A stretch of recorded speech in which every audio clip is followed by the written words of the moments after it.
د پښتو ښځینه سندرغاړې میرمن نغمه وایي چې د افغان نجونو پر وړاندې د ښوونځیو د دروازو بندېدل ورته نور له زغم څخه وتلي دي او غواړي چې د ځینو ځوانانو په مټ په بهر او په داخل د افغانستان کې د نجونو د ښوونځیو پر وړاندې پراخې مظاهرې وکړي.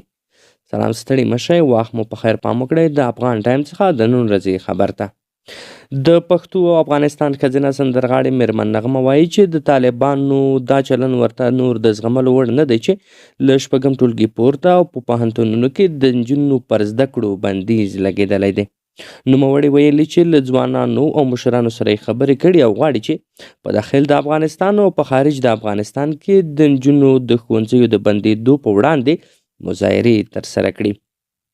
میرمن نغمه په داسې وخت کې دغه خبره کوي چې تقریبا 4 کاله د طالبانو د واکمنۍ کېږي چې د نجونو پر وړاندې د ښوونځیو دروازې بند شوي دي. څه موده وړاندې طالبانو خبر ورکړ چې د نیمه زده کړو یا انسټیټیوټونو کې هم نجونې نشي کولی چې زده کړې وکړي.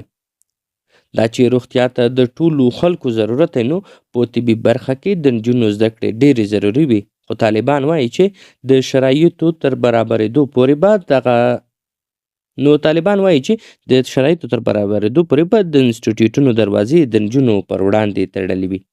له طالبانو څخه او د طالبانو له مشرانو څخه بار پوښتنه کیږي چې ولې د نجونو پر وړاندې د ښوونځیو او پوهنتونونو دروازې نه خلاصوي. خو چارواکي وایي چې دا امر تر وروستیو پورې نه دی او دا امر دایمي نه دی. تر امر ثاني پورې د نجونو د ښوونځیو دروازې بند شوي دي او کله چې امر ثاني راشي نو د نجونو او ښځو پر وړاندې به شته خنډونه، ستونزې، مشکلات او بندیزونه لرې کړای شي او نجونې به وکړی شي چې په بهرنیو موسسو او زده کړو ته ولاړې شي.